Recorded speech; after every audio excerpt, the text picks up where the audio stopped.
This is Danielle with Danielle the Domestic Scientist, and I'm going to animate a Vyond video in under an hour. The first thing I'm going to do is open Vyond Studio and create a new video. I select the business friendly model, and I just kind of wait for that to load. I'm fairly new to Vyond, so I'm going to kind of fumble my way through this a little bit as I'm learning.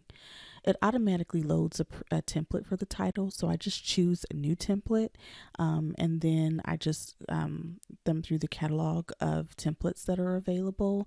They're kind of split up into categories, and sometimes I kind of know what I want to do, and sometimes I look. They do add things to the catalog from time to time, so if it's been a while since you've been in there, it's a good idea to kind of thumb through, see what's new, what's been added, what you could use and modify, or what you can just plug and play.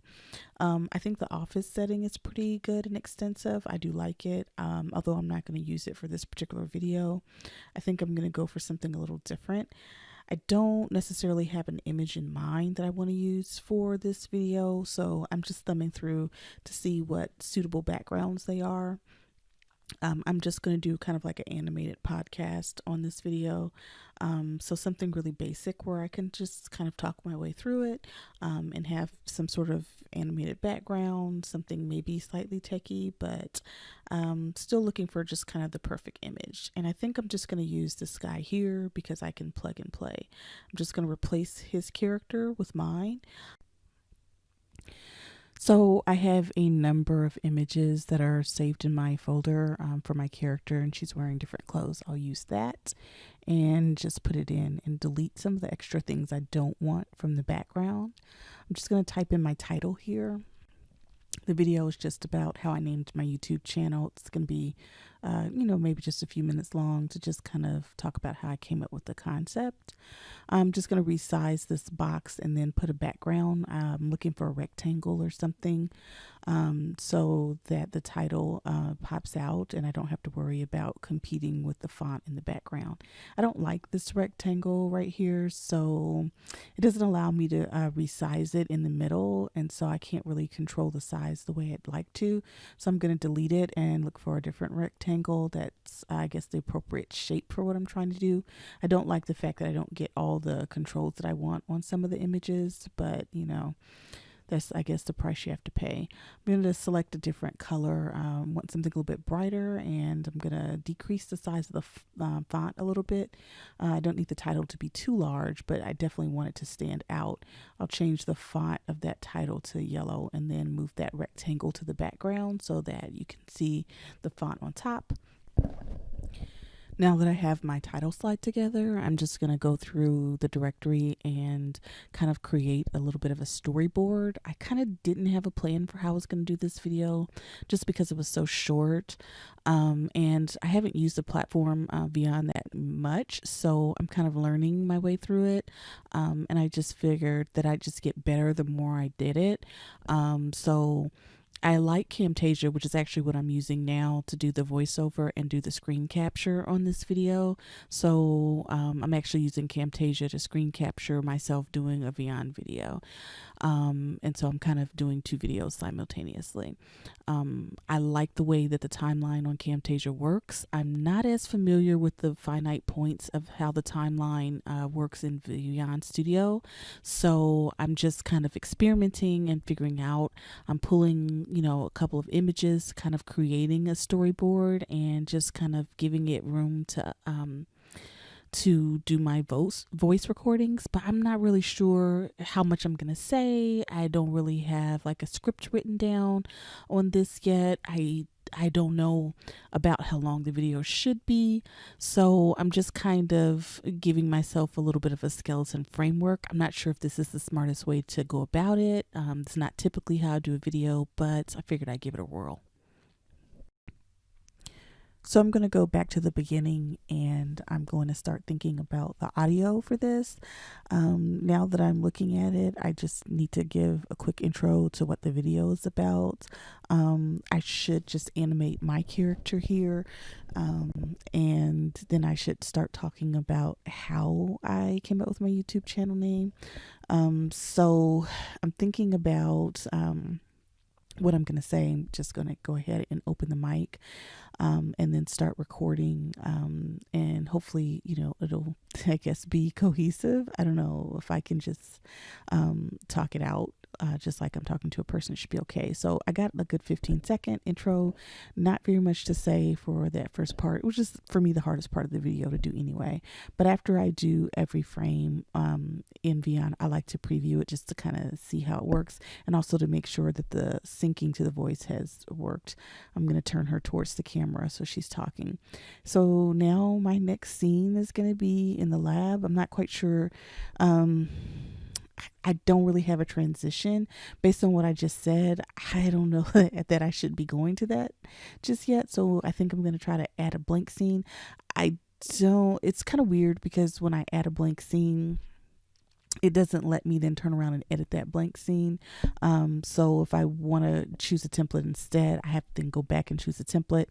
So sometimes I wind up adding blank scenes and then turning around and putting templates in, and then having 2 or 3 extra additions in between. But I do like this brand building template that they have. So I think I'm just going to use that as a transition in between, because what I said in my 15-second intro does really introduces me to the channel or whatever, but it doesn't really talk about how I got to the lab part. So I kind of need a bridge between what I'm talking about and the image that I have up on the screen.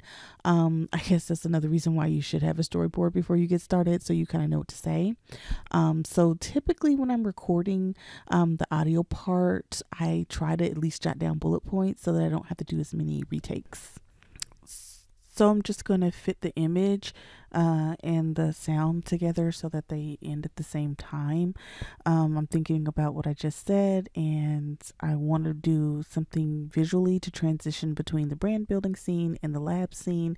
And then I need to kind of think about how the previous audio blends in with this next scene, and if it's enough of a transition, or if I need to do another scene in between or another audio recording. There's some things about how Vyond works that make it for me a little bit more difficult, I guess, to work the transitions out. And in this case, I think it's more apparent just because I'm not using a storyline, so I'm just kind of winging it, seeing what's happening. But honestly, the exercise is really just to help me get better at using the Vyond Studio.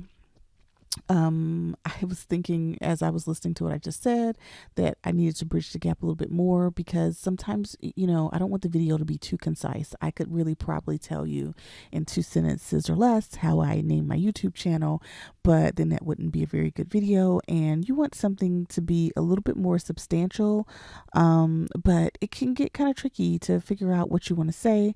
I often, when I'm animating, I go back like I'm doing now and just listen to it again with that, and then make sure that I remember exactly what I said so that I can bridge the gap. What winds up happening when you're narrating is that you know how many takes you've had, you know what you might have said in other takes, and you don't want to work off your memory and remember the wrong thing, or like remember a previous take and kind of get them mixed up. So I go back and listen to it like repeatedly. And then in this case, I feel like I need to add an extra scene in there. Oftentimes, even if I'm not going to add an extra scene, or if I'm not going to add another template, like in this case right here, I'm just trying to figure it out. But if I'm not going to add something, or I'm not sure if I'm going to add something, I'll just put in a blank scene just to kind of catch my eye on the timeline as I zoom in and zoom out. It just makes it easier to pinpoint where I am so I don't get lost in the shuffle. I do that a lot more in Camtasia just because they have multiple lines of audio, and sometimes you can kind of lose track of where your audio is sitting on the timeline. You just want to make sure everything aligns properly.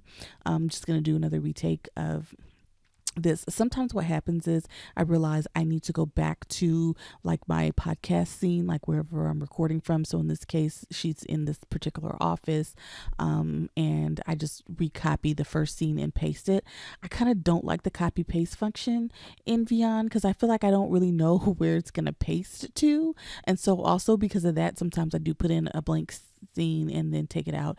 I know it's weird, but as I get used to the platform, I think it'll be easier. I think also it's tricky because I do use Vyond and Camtasia so often, and I've used Camtasia for a lot longer. I know how to do certain things in Camtasia, and it kind of, sometimes I start, I guess muscle memory and start doing things the way I would in Camtasia and Vyond, and it kind of messes me up. So I've gone back and forth a lot on this. The other thing that I have to pay attention to when I use the preset template is that I make sure that I pose and animate the right person in there, because if I'm speaking as my character, I don't want the lady in the background to speak for me. So I just have to make sure I pay attention to that and always preview the talking points, just to make sure I like the way the animated talking looks with what she's saying. So lots of previews help with that.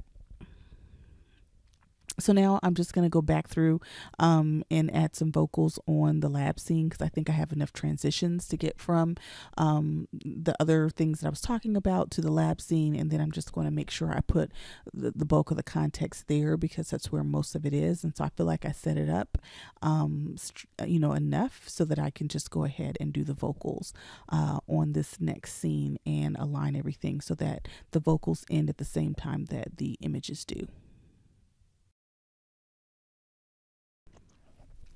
Okay, so I'm happy with the way it's looking so far. I repeatedly preview things just so that I'm doing it every step of the way. I go back and I listen to everything to make sure I like the way it flows from the first scene and the first audio to the second scene and the second audio and the third, and so forth and so on. I do that a lot throughout my building process. I don't have to do it as much when I have a storyboard or bullet points or a script of some sort, so I can kind of bypass some of that when I'm a little more prepared to do a video. But I like to watch it multiple times, make sure that I like the way the hands and the head move along with the audio. Sometimes with the previews, I'm not always sure what I'm picking. Then I like to go back to where I'm working again and make sure I like the transitions, and that I like the images. And I, sometimes add, remove props, things like that. Sometimes I just work my way through it, trying to figure out as I see it. When I do the playback, sometimes I get additional ideas, additional things I want to say, additional things I want to add. I don't like the fact that I just don't have the same audio controls that I have in Camtasia, honestly. I mean, I understand why from an animation standpoint, because the programs have very different goals, but using them in tandem sometimes can get a little bit trickier, just because you get mixed up in what you're doing sometimes. So here I'm just recording a little bit more about what I'm going to say about the actual lab scene, and I just realized how much it took for me to set it up, because if I had just jumped right in, it might not have made as much sense. It would have been less personal. I think it kind of takes away from the video if the person doesn't really have a frame of reference for what you're saying, so you don't want to just jump right in and give everything in a nutshell without kind of setting it up and tying it in a nice bow. I like to go back and make sure I like the way the end is looking. I'm one of those people, I don't like to have the same scene over and over without any movement. So if I can find something to break it up every couple seconds, that's good. I think it makes the videos more visually interesting. But one of the things that happens when the video gets more interesting is that it also takes longer to edit, because if you have, a scene transition every couple of times, like every couple seconds, it can, get longer and longer in the editing process. And what I've noticed in the Vyond Studio is that when I tend to do that and I like break up the visual scene so that I can switch poses more frequently, sometimes what happens is the audio doesn't want to sync to the video. So then I wind up having to figure out how I can bypass and still get a good product when the mouth is not syncing with the words, because it just doesn't want to link up. I can, undo it and reassign the audio and then assign it back to the character. And sometimes it still doesn't work. I'm hoping to catch that malfunction when I'm doing screen capture, but it just seems like I can never get it to malfunction when I want it to, and always when I don't. But anyway, that's another reason why I repeatedly like to view after every scene change, just to make sure where that the syncing happens, because the more you edit, the more you move things around, the more quirky it gets. And also, like in this scene, I don't like the way her arms seem like they're just swinging back and forth as she's talking. The loop on that, I think, just goes a little too fast. So that's another reason why I like to edit and go back and change the poses, just to make sure I like the way it looks, so that I don't have like crazy hands in the middle of the video. So I do change those quite a bit. Just to make sure that I like the way they're looking. Honestly, I do wish they had more talking poses, because I mean, I do so much like animated podcasts that I want to switch mannerisms, and I want something to sync a little bit faster, and sometimes I want to move a little bit slower, just so that it kind of matches the cadence of my speech a little bit more. I know that that's a lot to ask, but you know, I do think it would be great if they had a little bit more variety in the talking poses. At this point, I feel like I need another scene. I don't know that I mentioned this before, but at some point, I think I realized, you know, I needed to delete some scenes and then just put them back in order, because pre-doing it as a timeline and then trying to shift and put the audio in, I didn't think it worked very well. So I just kind of deleted it, and that happened really fast. And so now I'm just putting those back. So once I put them back in order, now I'm doing the voice recording. So what I did learn from this is that it's very important to stay in order. The way I had been doing my videos before is that I just build scene by scene in sequence, and I don't skip around, and I don't like preset my markers of where I think my audio is going to end. What I did before to kind of make the storyboard framework, it's nice in theory, but in practicality, without a script, it just didn't work very well. So I wouldn't do that again in the future. I think I'll just continue the way I've been doing, where I do, you know, scene by scene, and matching up the audio with the scene, and not having that framework already there. So no scaffolds, just one by one. I always end my videos, or I like to end my videos with one of those reminders to like and subscribe. I think that's really important. I think kudos to Vyond for having, you know, something that kind of illustrates that concept. I think it makes, you know, a good ending for every video. So I like to do a quick outro just to tie the video up with a nice bow, kind of tell a complete story. I'm just going to match the audio, and I'm going to preview the whole thing, give it a once over, make sure that all the lip syncing works, because for me, like I said, that's been one of the biggest issues.